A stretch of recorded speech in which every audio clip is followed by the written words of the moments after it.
Assalamualaikum warahmatullahi wabarakatuh. Bismillahirrahmanirrahim. Alhamdulillahirabbil alamin.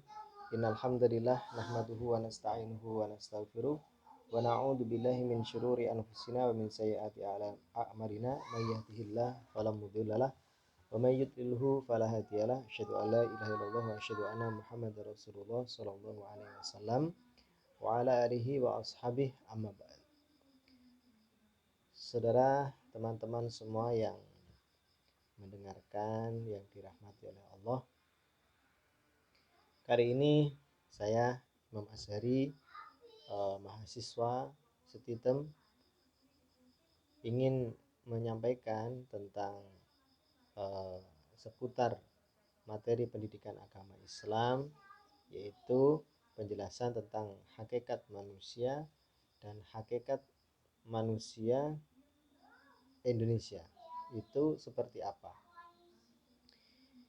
Karena dalam dunia pendidikan Islam, namanya mendidik itu juga harus tahu hakikat yang dididik, yaitu termasuk hakikat manusia. Karena yang dididik adalah manusia, jadi harus tahu hakikatnya manusia itu seperti apa. Yang pertama di sini saya jelaskan hakikat manusia menurut pandangan Islam. Manusia adalah salah satu makhluk ciptaan Allah Subhanahu wa taala yang luar biasa dibandingkan makhluk Allah yang lain. Sangat istimewa dibandingkan makhluk yang lain, mempunyai akal yang sempurna, mempunyai tingkat intelektualitas yang berbeda dengan makhluk Allah yang lain selain manusia. Terbukti dalam pengembangannya manusia berbeda dengan makhluk yang lain. Manusia terus ada perkembangan dalam kehidupannya, entah melalui pendidikan, akal, dan juga masalah yang lain, kemajuan teknologi. Sedangkan makhluk yang lain selain manusia tidak ada perkembangan sama sekali. Dan Allah juga sudah berfirman, yaitu a'udzubillahi minasyaitonirrajim, bismillahirrahmanirrahim, walaqad khalaqnal insana fi ahsani taqwim. Kami Allah telah menciptakan manusia sebaik-baiknya ciptaan. Oke, kemudian dalam Islam ada 6 peranan yang merupakan hakikat diciptakannya manusia di bumi ini. Ini saya jelaskan berdasarkan pandangan Islam gitu ya. Dari berbagai pandangan pun juga berbeda hakikat manusia. Ada pandangan barat itu begini, ada pandangan barat itu bagaimana, pandangan pemikir yang lain, filsuf yang lain juga berbeda. Nah, ini yang saya jelaskan adalah hakikat manusia dari segi agama Islam atau pandangan agama Islam. Yang pertama adalah sebagai hamba Allah. Hakikat manusia yang utama adalah sebagai hamba Allah, yaitu abd, hamba, disebutkan Abdullah, hamba Allah. Nah, karena hakikinya memang manusia diciptakan itu untuk menyembah kepada Allah, mengabdi kepada Allah. Allah berfirman, wa ma khalaqatul jinna wal insa illa liya'budun. Kami Allah tidak menciptakan jin dan manusia kecuali ya untuk menyembah kami Allah, untuk menjadi hamba kami Allah. Maka dari dalil tersebut menunjukkan bahwasanya hakikat manusia itu adalah sebagai hamba Allah, mengabdi kepada Allah, tunduk kepada Allah. Yang kedua sebagai Anas. Dalam Al-Quran manusia juga disebutkan dengan Anas. Kata Anas dalam Al-Quran cenderung mengacu pada hakikat manusia dalam hubungannya dengan manusia lain dalam masyarakat. Manusia sebagai mana disebutkan dalam ilmu pengetahuan adalah makhluk sosial yang tidak dapat hidup tanpa keberadaan manusia lainnya. Sebagaimana yang dijelaskan dalam firman Allah dalam surat An-Nisa. Hai kalian manusia, bertawakallah kepada Allah, bertawakallah kepada Tuhanmu yang telah menciptakan kamu dari seseorang diri, dan daripadanya Allah diciptakan istrinya. Artinya Allah menciptakan istri dari dirinya, yaitu Hawa, dan dari keduanya Allah diperkembangbiakkan laki-laki perempuan yang banyak, dan dengan itu ya, satu antara kalian dengan yang lainnya, artinya manusia dengan yang lainnya itu supaya saling mengenal, memelihara hubungan dan silaturahim.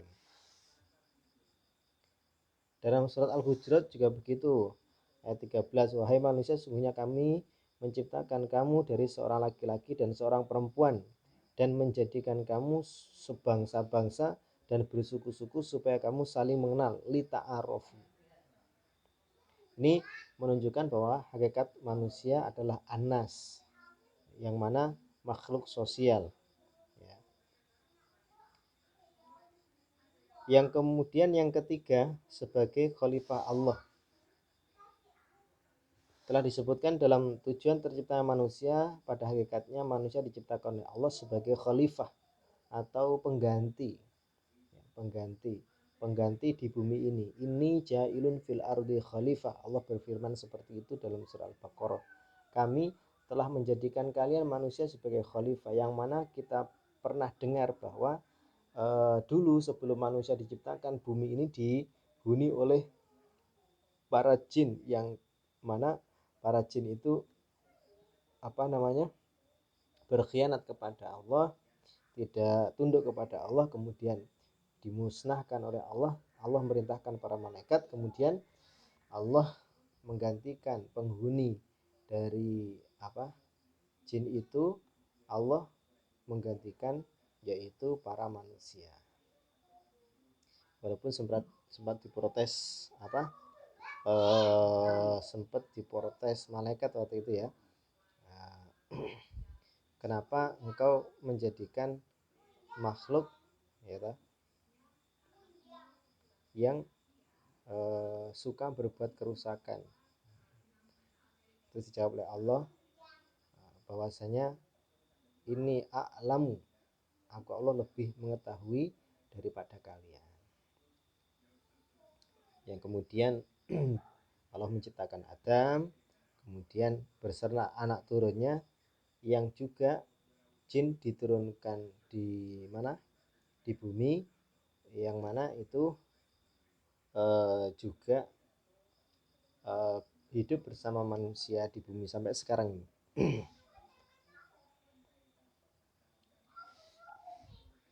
Next, lanjut ya, yaitu jadi khalifah, menjadi pengganti di bumi, menjadi penduduk di bumi ini. Yang keempat, sebagai Bani Adam, anak Adam. Sering sekali manusia dipanggil oleh Allah dalam ayat maupun hadis kudusi gitu ya. Allah berfirman, wa ya Bani Adam, wahai anak turunnya Adam. Berarti kita ini hakikatnya adalah anak turunnya Adam. Disebut sebagai anak Adam atau keturunan Adam agar tidak terjadi kesalahpahaman bahwa manusia merupakan hasil evolusi kera, sebagaimana yang disebutkan oleh Charles Darwin. Islam Islam memandang manusia sebagai Bani Adam, anak keturunan Adam. Ini menghormati nilai-nilai pengetahuan dan hubungan dalam masyarakat. Dan memang sudah jelas dalam Islam manusia itu keturunan dari anak Adam, keturunan dari Nabi Adam. Yang kelima, sebagai al-insan, tidak hanya disebut sebagai anas. Dalam Al-Quran, manusia juga disebut sebagai al-insan, merujuk pada kemampuannya dalam menguasai ilmu dan pengetahuan, serta kemampuannya untuk berbicara dan melakukan hal lainnya, sebagaimana disebutkan dalam surat Al-Hud berikut ini. Dan jika kami rasakan kepada manusia suatu rahmat, kemudian rahmat itu kami cabut daripadanya, pasti ia menjadi putus asa, lagi tidak berterima kasih. Jadi Allah menyebutkan al-insan, manusia, merujuk pada kemampuannya dalam menguasai ilmu. Kalau anas tadi lebih ke bermasyarakat. Kalau insan itu merujuk kepada kemampuannya dalam menguasai ilmu dan pengetahuan, serta kemampuannya untuk berbicara dan melakukan hal lainnya. Kemudian yang keenam, sebagai makhluk biologis atau al-bashar. Nabi Muhammad pun pernah mengatakan ana basyarun mis. Oke. Sebagai makhluk biologis tadi ya, al-basar, itu Nabi Muhammad juga pernah bersabda bahwa ana basyarun mislukum yuha ilayya, aku Muhammad adalah manusia biasa seperti kalian. Bedanya aku diberikan wahyu jadikan nabi, bedanya itu. Tapi hakikinya Nabi Muhammad juga basyar, manusia.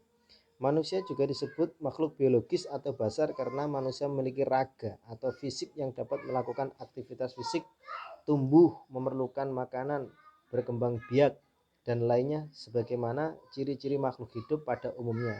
Sama seperti makhluk lainnya di bumi seperti hewan dan tumbuhan. Hakikat manusia sebagai makhluk biologis dapat berakhir dan mengalami kematian. Bedanya, manusia memiliki akal dan pikiran serta perbuatan yang harus dapat dipertanggungjawabkan kelak di akhirat nanti. Ada hisapannya. Segala hakikat manusia adalah fitrah yang diberikan oleh Allah Subhanahu wa taala agar manusia dapat menjalankan peran dan fungsinya dalam kehidupan. Manusia sendiri harus dapat memenuhi tugas dan perannya sehingga tidak menghilangkan hakikat utama penciptaannya. Jadi itulah hakikat manusia menurut pandangan Islam, menurut pendidikan Islam, yaitu sebagai hamba Allah, sebagai anas, sebagai khalifah, sebagai bani Adam, sebagai insan, sebagai basar, yang mana manusia hidup di dunia ini disuruh menyembah kepada Allah, berbuat baik, ya, bersosial dengan baik, kemudian berpikir dengan baik, mencari ilmu-ilmu yang bermanfaat yang baik, karena hakikinya nanti manusia akan dipertanggungjawabkan atas semua apa yang dilakukan. Kemudian penjelasan bab kedua tentang hakikat manusia Indonesia. Kita yang mungkin sama dengan saya hidup di negara Indonesia itu juga harus tahu bagaimana kita itu hidup di Indonesia, hakikat apa kita sebagai manusia hidup di Indonesia ini, kita juga harus memahami dan mengetahuinya. Apakah sama dengan hakikat-hakikat manusia yang ada di negara lain atau tidak? Maka kita harus memahaminya juga. Nah, hakikat manusia Indonesia, ya, hakikat manusia Indonesia berdasarkan Pancasila yakni monopluralis atau monopluralis. Monopluralis meliputi susunan kodrat manusia terdiri rohani, jiwa, kemudian jasmani, raga. Sifat kodrat manusia terdiri makhluk individu dan makhluk sosial serta kedudukan kodrat manusia sebagai makhluk pribadi, berdiri sendiri dan makhluk Tuhan. Hakikat manusia menurut Pancasila adalah makhluk monopluralis, ya. Kodrat manusia yang monopluralis tersebut mempunyai ciri-ciri antara lain susunan kodrat manusia terdiri atas jiwa, raga, sifat kodrat manusia sebagai individu, sekaligus sosial kedudukan kodrat manusia sebagai makhluk pribadi. Rinciannya, manusia sebagai makhluk individu. Makhluk individu, ya, manusia harus memiliki kesadaran diri, realita, martabat, kepribadian, perbedaan, dan persamaan dengan pribadi lain. Khususnya kesadaran akan potensi pribadi melalui pendidikan. Manusia dapat menggali, mengoptimalkan segala potensi yang ada pada dirinya serta dapat mengembangkan ide-ide yang ada dalam pikirannya, menerapkan dalam kehidupan sehari-hari yang dapat meningkatkan kualitas hidup manusia itu sendiri. Kemudian manusia sebagai makhluk sosial. Manusia tidak dapat hidup dalam kesendirian, bersosialisasi dengan manusia lain, ya. Konsekuensi sosial baik dalam arti positif maupun negatif. Dan negatif adalah perwujudan dari nilai-nilai sekaligus watak manusia bahkan bertentangan yang diakibatkan oleh interaksi antar individu. Jadi keinginan untuk menjadi satu dengan manusia yang lain sekaligus bermasyarakat, keinginan untuk menjadi suatu dengan suasana alam sekitarnya, itu juga termasuk makhluk sosial. Kemudian yang kedua, manusia sebagai makhluk religius. Tujuan beribadah kepada Tuhan Yang Maha Esa diperlukan suatu ilmu melalui pendidikan manusia dapat mengenal siapa Tuhannya.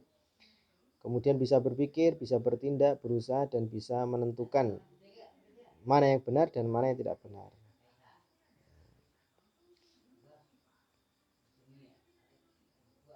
Manusia adalah makhluk dengan berbagai peranan dalam dirinya sendiri, antara lain sebagai makhluk individu, sosial, dan religius. Dan seorang harus dapat mengaplikasikan itu semua secara seimbang dalam pengabdian masyarakat, dalam kehidupan berbangsa dan bernegara. Sehingga ketika ini bisa imbang, dia tahu hakikat diri secara individu, kemudian secara sosial maupun secara religiusnya. Manusia ketika bisa mengimbangkan tiga ini, maka dalam bermasyarakat, ya, hakikat manusia di Indonesia ini akan bisa berkembang dengan baik. Nah, termasuk tujuan dari pendidikan agama Islam itu adalah menyeimbangkan tiga ini, yaitu mengenalkan pada masyarakat, khususnya murid-murid, ya, umumnya ya untuk semua masyarakat nanti manfaatnya, itu sebagai makhluk individu yang baik, harus memiliki kesadaran diri, realita, martabat, kepribadian, harus mempunyai kepribadian yang baik. Kemudian sebagai makhluk sosial juga harus bisa bersosial, bermasyarakat dengan baik. Kemudian sebagai makhluk religius harus mempunyai jiwa religius. Maka termasuk ada metode Islam yang menargetkan generusnya atau anak didiknya, yaitu adalah alim, faqih, cerdas, paham, mandiri, dan religius. Karena orang tanpa agama itu akan menjadi rusak. Itulah sedikit penjelasan singkat dari saya tentang hakikat manusia dan hakikat manusia Indonesia. Tentu banyak sekali kekurangannya, maka saya minta maaf yang sebesar-besarnya. Syukron, jazakumullahu khairan. Semoga Allah memberikan manfaat dan barokah. Wassalamualaikum warahmatullahi wabarakatuh. Untuk Bapak dosen, Bapak Niko Perlambang, mohon maaf apabila juga banyak kesalahan dari saya minta maaf yang sebesar-besarnya. Semoga diberikan sukses selalu. Wassalamualaikum warahmatullahi wabarakatuh.